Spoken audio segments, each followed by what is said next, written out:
by as usual as they travel across the country, ready to discuss the economic development in China over the past 70 years. So let's start with Lindy Wotongana and Li Jianhua in the southeast. They are in China's southeast city of Shenzhen. Hi Lindy and Jianhua, so how are things going over there? Oh, well, Dongning, thank you so much. As you've mentioned, of course, it is day 4 of the new China series, and we have plenty for you today. Southeast team is right here in Guangdong province, in the city of Shenzhen, which, of course, is known for the important role it played in the reform and opening up. In fact, Shenzhen is really at the forefront of China's remarkable transformation. That's right, and Shenzhen is the front line of China's reform and opening up more than 40 years already, right? So this place is full of entrepreneurs and high-tech companies, and behind us, as you can see, that is what is next, and I think that is the tagline of this city. So it's been nearly 70 years since People's Republic of China was founded, and over the course of those 7 decades, the country's economy has been the subject of what many call the Chinese miracle. In today's edition of special series New China, CGTN reporter Omar Khan takes a look at the speed and transformation of the world's second largest economy. In 1952, just 3 years into the People's Republic of China era, the nation's GDP was a mere 67.9 billion yuan. By the end of 2018, China's GDP reached just over 90 trillion yuan, equivalent to 13 trillion US dollars. Much of this success is attributed to China's domestic economic policies. From 1949 to 2019, and especially during the 40 years of reform and opening up, China's GDP multiplied by a factor of 200. China introduced many internal market-oriented reforms, and at the same time, Chinese enterprises went abroad. The country's growth and economic development have laid a very good foundation for the future. Based on figures released by the country's National Bureau of Statistics, China's GDP has grown at an annual average rate of 8.1% since 1949. Last year, China's economy accounted for more than 16% of the world's GDP. But alongside impressive economic figures come other responsibilities and obstacles. Issues and areas such as moving towards a middle-income economy, changes in the Chinese society, health, environmental protection, and so on, these all need to be taken into account when continuing to develop the economy. At the heart of this economic miracle lies the southern city of Shenzhen. It's here where the first special economic zone was established. Shenzhen not only witnessed a facelift, transforming from a fishing village to a major metropolis, and eventually China's Silicon Valley, but fueled much of the nation's market success. So I think the speed somehow reflects the dynamic nature of the economy, the local economy over here. I mean, from the size of about 30,000 population inhabitants in late 70s to 12 million. I mean, that represents, a lot of people moved over here.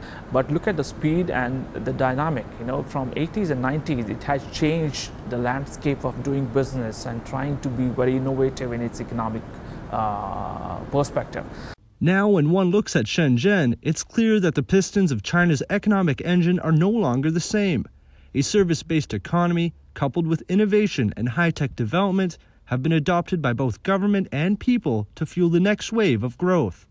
It's undeniable that China has made tremendous strides in developing its own economy, resulting in subsequent impacts that have changed people's lives.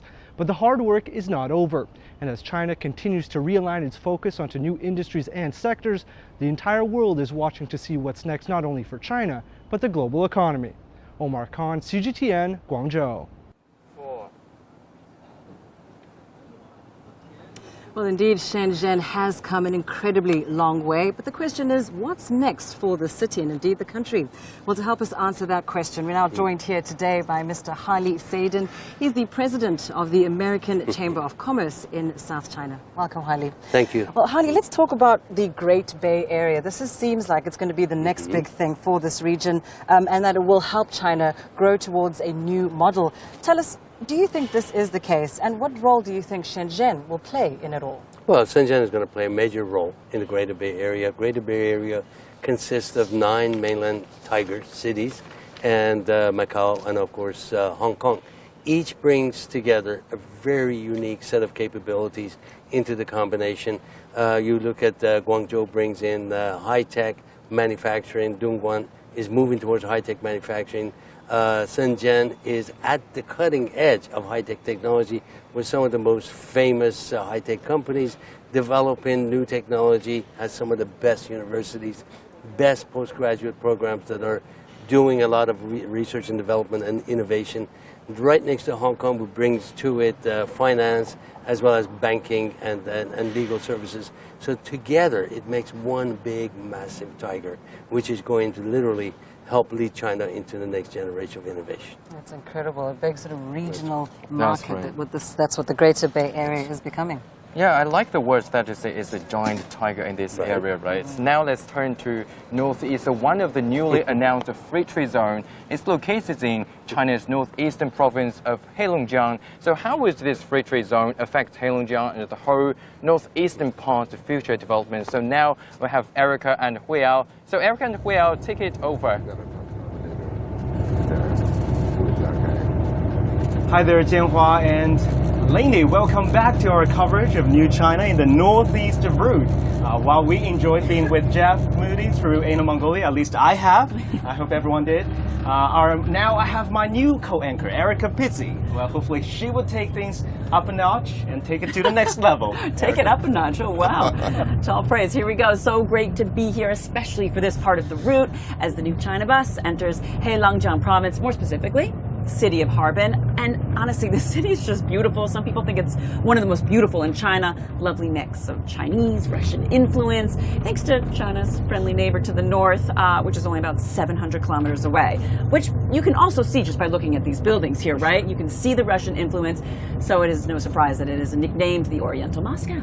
For sure, and this is China's northernmost major city, so some of our viewers may know it better as the home of the incredible Ice and Snow Festival. Have you ever been? Yes, I have. Oh my gosh, I you're gotta lucky. tell you, it's incredibly cold. As you can imagine, this place gets extremely cold in the winter time, and we're lucky enough to be here at a more mild time of this year. And while there are amazing cultural aspects of this city to talk about, we want to turn our focus now to the economy. Yes, and I'm really looking forward to the fact that we're going to be able to walk through the town in here and really get to take it all in without being too cold. We don't even have to wear jackets, which is so nice. All right, so at one point, Harbin, industrial powerhouse. So let's bring in our guests now, Einar Tangen and Li Yang, to talk a little bit more about this. So welcome to you both again. All right, let's talk a little bit about reform and opening up. Einar, that helped so many other cities just explode with growth. But up here in the northeast, particularly Harbin, Heilongjiang province, it didn't happen as much as other places across China. How come? Well, quite frankly, they led the country. I mean, between 10 and 30% annual growth in the early stages when it was in industrial things. I mean, they had aircraft, they have power generation, pharmaceuticals, a number of other areas. But these areas were state-owned enterprises, and unfortunately, they weren't as efficient. So as China increasingly turns to the private market, what you see is they're much more efficient. That's why 90% of the jobs are created by SMEs, the new jobs and things like this. And that's one of the challenges here is how do you take these industries which have been bypassed? A lot of these are facing stiff competition from places outside. How do you transition into this new economy? Yeah, modernization really becomes a bit of a challenge for some places. Innovation, how do you get it to the next step? Their government is doing a lot of things. My fellow commentator will talk about that. And Professor Li Yong, we know that the government has recognized the lack of progress here, and as recently as 2016, I think the central government has dumped 1.6 trillion yuan to this region alone to revitalize its economy. So from your take, how should things move forward here in Harbin? I think, the buzzword will continue to be reform and opening up. I think, after the province is being designated as a free trade pilot zone, I think, they should deepen the reform. I think the reform is supposed to focus on the public sector. Probably public sector used to be, 95%. But still, private sector as it stands today is only just about 54. So I think this is very important to reform the structure and reform the government institutions, and institutionally innovative is very important. And opening up, I think, is another word that I think they should, to further open up the door and to introduce international standards, to benchmark whatever they have to with the higher level international rules. And which industries, though, can we talk about more that need to be boosted up more by reform? Yes, and some of the industries. Let me take the example of the three powers. The three biggest companies. They have been upgrading what what they have been producing. They are reintroducing foreign technologies, even foreign partners.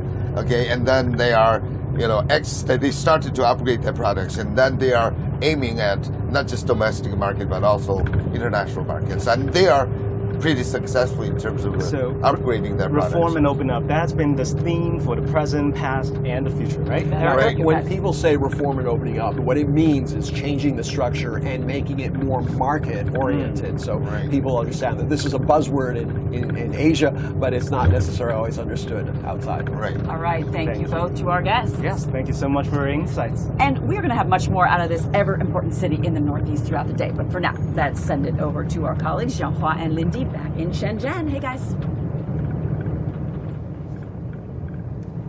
Well, thank you so much, Erica. Of course, it is a very hot day here in Shenzhen, but it is good to know that the reform and opening up policy, what started here, really with special economic zones, is spreading across this whole country. Let's turn to the southwest route now. Our colleagues Tao Yuan and Sean Calebs are there at the moment. And as we know, the southwest of China is rich in natural resources, but economic development in that particular region is somewhat imbalanced. So let's turn to Tao Yuan and Sean Calebs to tell us about the strategies that are planned to fully utilize the resources. Tell us more, guys.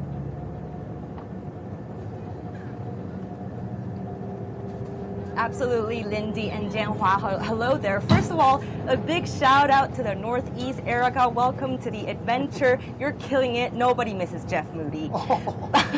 But anyhow, we're closing in on the city of Dali, which is one of the major cities here in Yunnan province.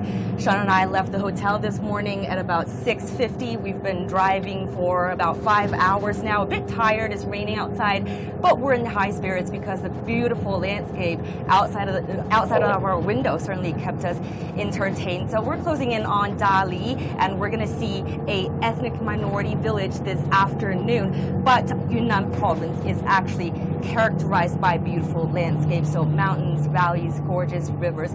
Of course, these things are all a blessing to this province, a treasure. But in the past, the rugged terrain certainly also caused some problems for the development here. But look at the view outside the window right now. Look at the highway that we're driving on right now. Yunnan province in southwest China is certainly becoming more connected. Yeah, absolutely. You talked about the wealth that this area has, a lot of gems, also ethnic minorities that really thrived here for so long because this area has been so secluded. But that is changing, and that's opening up. If Shenzhen and that region is really the economic engine that has been driving the new China for years now, perhaps this province is going to be the afterburners kicking in to keep the everything going. And we're now joined by our two guests who are going to kind of put this kind of explain it for us. Chen Jia, thank you very much for joining us, and also Jason Pim. We're going to chat with you in just a second, Jason. But Mr. Chen, to start out with, this drive-in, we saw a lot of major new highways, major new bridges, high-speed rails coming in. This area is opening up. What is that going to mean to economic development moving forward? That's a lot of construction that has been here. Previously, it cost you about 10 hours driving through from Kunming to Dali. With a highway, that's 5 hours. With a high-speed railroad nowadays, it's only 2 hours. So it's speeding up. And it's actually, if you look at development economics, it says for developing a region, you always have to do the infrastructure first. And because it requires a heavy investment, it has to be the central government's role. It's not the local community can do that. So that's actually separating China from India. That if you look at India's central government, government is actually not spending enough to invest in poor regions, but Chinese government has been doing that. And in the future, there are even more things to come up in these regions. Currently, we have got enough high road, enough highways, high-speed railroads, but the airports are not enough. China has much smaller amount of airports compared with countries like Germany and France. So airports will come in the future. Well, Jason, just to pick up from where Jiahe left off, roads, bridges, you've been in China long enough to know that we have this saying, if you want to be rich, build roads, right? So Yunnan is certainly becoming more connected, and it's undergoing a huge modernization process. Does that concern you in terms of the preservation of local culture? I think it's an important step towards preserving local culture, and inevitably you do have some loss. Just look at like the Han Chinese area in the last century, but that is important if you want to build up people's standards of living, and then that is obviously more important than any kind of cultural concerns that you might have. And then once people have a higher standard of living and they can start to take a pride in their roots and their background and where they come from, then you will find a resurgence of culture, and more importantly, you'll find it's a living culture. So you're starting to see it now emerge in Dali. You're starting to see people, musicians building on old tunes and making new songs, or young people making comics about the local myths and legends and setting them in the local area. So it's starting to happen. Right, and thank you so much again, guys, for joining us. Always great to have you. So that's all from us, Sean. Let's toss back to our colleagues Lindy and Jianhua in the southeast. Well, thank you so much. It's clear, of course, that from what you're saying, reform and opening up means something different for every province in China. Well, Henan is one of the country's most populous provinces. It's known for its huge agricultural output. Today, though, it's exploring new ways for an economic boom. The inland province is setting an example for the rest of China on how to make cross-border e-commerce simple and lucrative. That's right, and now let's cross live with our colleague Xiaorui Xue in Zhengzhou, the capital of Henan right now. So, Xiaorui Xue, please tell us how the central China holds the key to connecting China with even more of the world.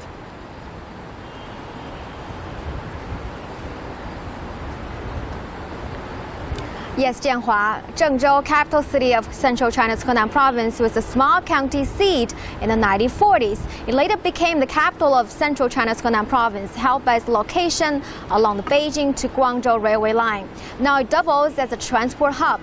Today, Zhengzhou is implementing a three-dimensional traffic system and modern logistics system. The city hopes to become a link to all regions of China and bring more cross-border trade to the area. Zhengzhou plans to use its strategic location to build a stronger regional logistics center. To accomplish this, the city launches Zhengzhou to Germany cargo train service in 2013. The trains made one round trip every week at the beginning. Now they make 8. Over the past 6 years, more than 938,000 tons of cargo worth more than $9 billion have been transported via the route. In 2014, a new air-sick road over Zhengzhou unlocked more potential trade with Europe. Now cargo planes transport food, electronics and more from Zhengzhou to Luxembourg on one of 16 weekly flights. The products then enter the local markets at the favorable prices. They're also delivered to other provinces based on Zhengzhou's logistical advantages.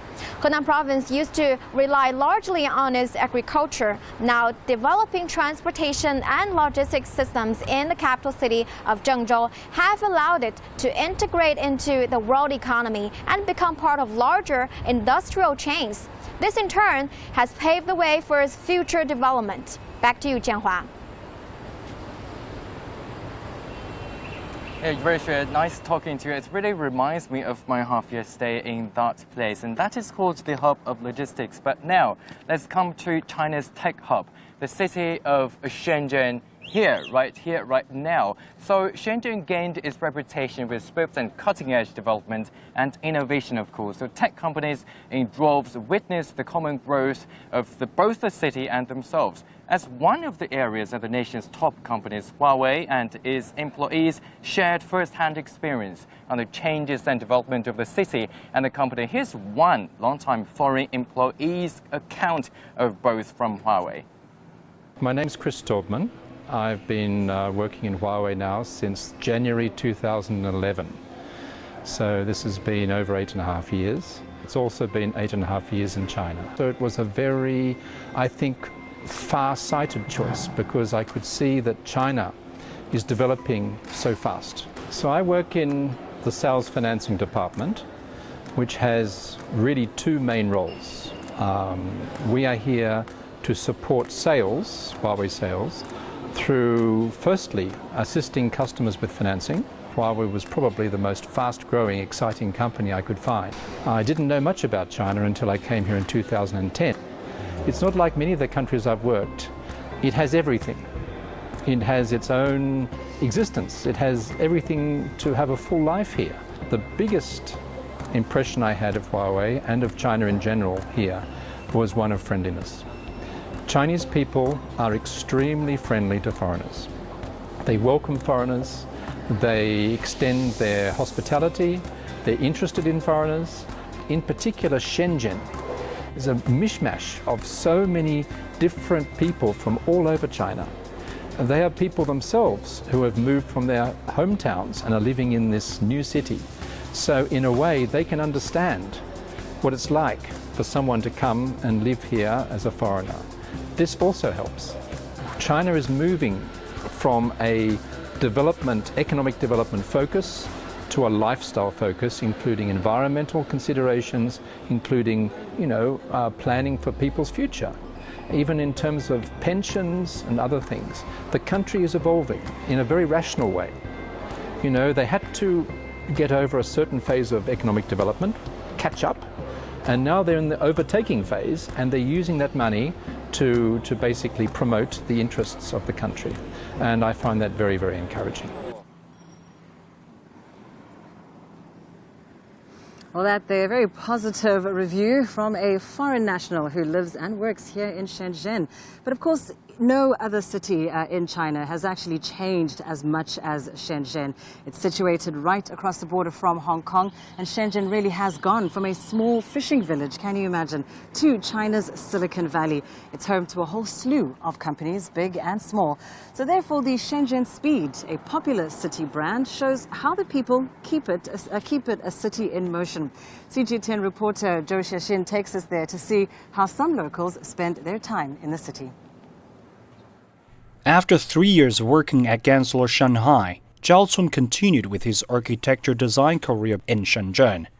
Back at home, the decade-long memory of learning the piano and throngs of businesses big and small are what he says fueled his entrepreneurship.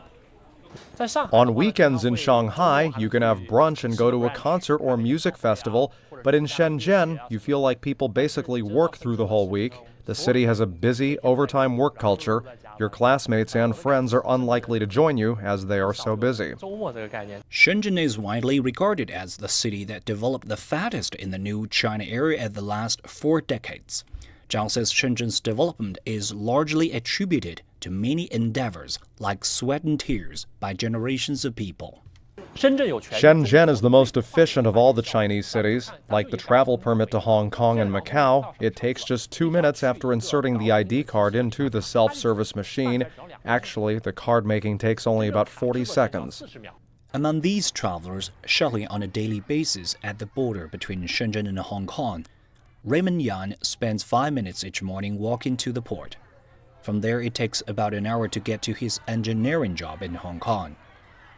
Yan and his wife, Zhu Shunshun, are like many Chinese couples who choose to live near the port to ensure the most family time when they work on both sides. If I work a bit late, which meets his time, I travel one more station at the port and wait for him there. Then we go back home together hand in hand. Isn't it wonderful? They met each other almost 10 years ago while in school, but went to college in different cities. Time had been a great witness and test of the long-distance relationship. In 2014, they decided to move to Shenzhen, where they say their hearts are. Time had been guiding us, telling us what we really wanted, and somehow showing us the right direction. Yang says Shenzhen is full of opportunities that drive those in the city to move fast. Young entrepreneurs and job seekers across the nation gather there. The pace of the city is not driven by them, but it first comes to how many opportunities the city creates for them. Because of that, their fast pace can bring them better returns. That's the driving factor. 更多的东西，这个是驱动他们去快节奏的一个动力。 For Zhao, Shenzhen's speed is more about how Shenzhen's policymakers value these young talent. They listen to the public and to enterprises and believe in talents who can do better than them and empower them too, which I think is the best part of the city. Shenzhen's speed is an idea of process. When the idea advances with the times, the opening is just a matter of time. Zhou Jiaxing, CGTN, Shenzhen, Guangdong Province. So Shenzhen is indeed the representative of the rapid economic development of China, right? But for more discussion, and we have invited our friend Andy Mok, the senior fellow from the Center for China and Globalization, as well as Han Hua. She's the president of the Beijing Belt and Road Cooperative Community. Welcome to you all. So Han Hua, I would like to ask you this question. China has enjoyed more than 30 years of rapid economic growth, but now its economic development at this moment it's slowing down a little bit. So do you think this is the new growth pattern, and what to make of it?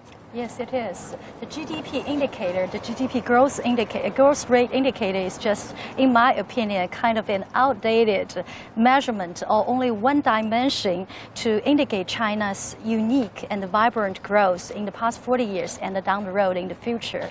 In my opinion, there are many other measurements to be introduced into this overall judgment and picture of China's future economic growth. For example, the overall GDP's volume compared to 40 years ago, it's already 225 times.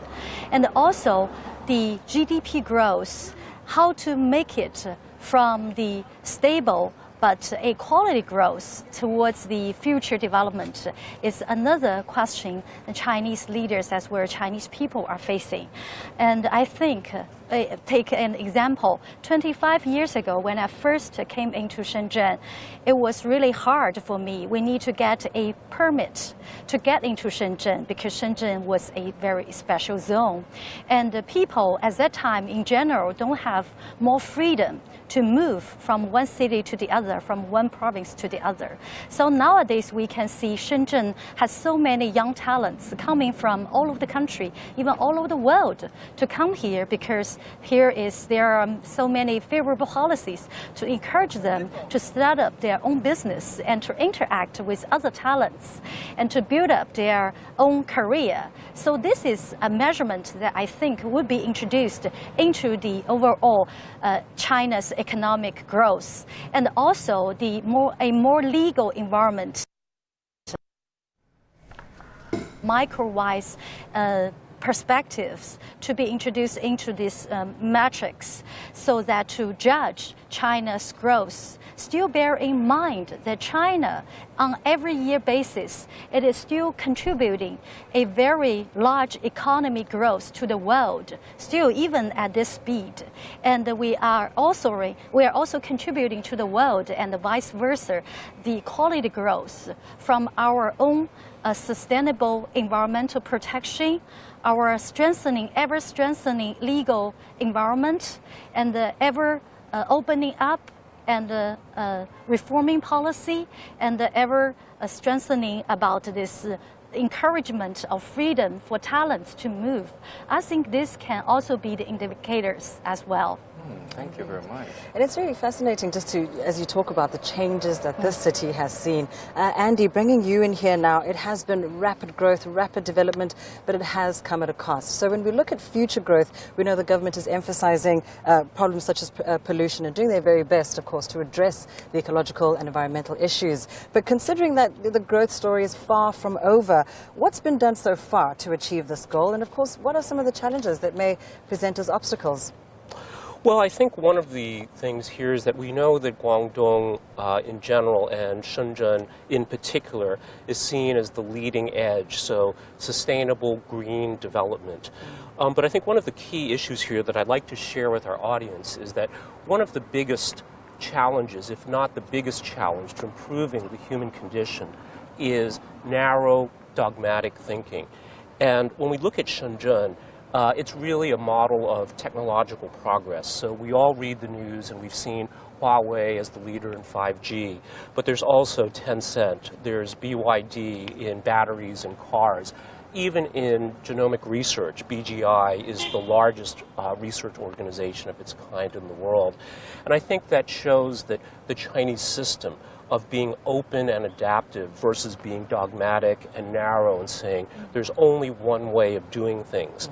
And if we don't do it this way, it cannot succeed. And I think that Shenzhen is testament to the fact that look at all of the technological innovation here, drones from DJI, of course, WeChat from Tencent, and the list goes on. And that this type of thinking, I think, is really the key to addressing some of the challenges that you mentioned. Absolutely, new thinking for That's a new right. future. And you're right, it's a testament for China, right? So when people ask what's next for China, maybe for the next 70 years, I think they look to Shenzhen for the answer. And that's also the tagline behind us, what's next. So back to you, Dongning, in Beijing. All right, thank you very much, Lindy and Junhua in Shenzhen in China's south, and also my colleague on the routes in China's northeast and also southwest regions. And tomorrow at 400 GMT, 12 noon Beijing time, join us once again as our reporters in New China bring us more scenes from the countryside. And we'll be back right after this.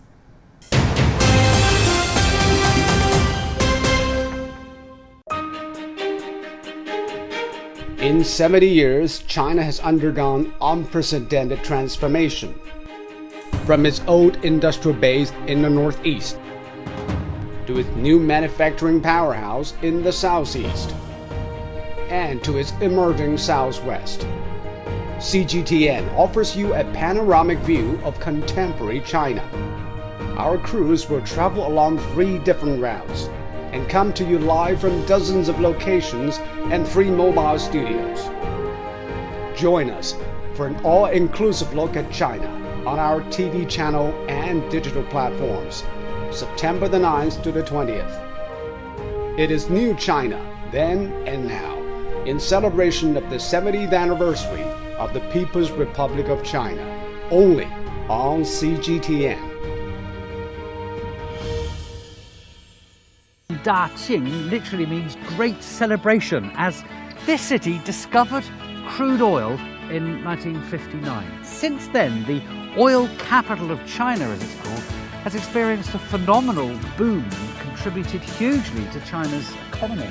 It was once the pride and pillar of the local economy. Journey now on day 3 as we enter Guangdong province. The province, of course, known for its major contribution to lifting China out of poverty.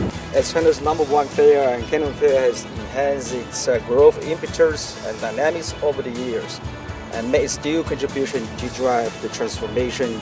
That is really going to help make foreign companies comfortable in importing their products. And I took the advantage of this and I got you a nice little flower ring for you to wear. I got a ring. The place is just coming to life. People are pouring into this. It looks like an anthill just burst open. And right now, these wholesalers... We're CGTN, China Global Television Network, and we're live streaming for you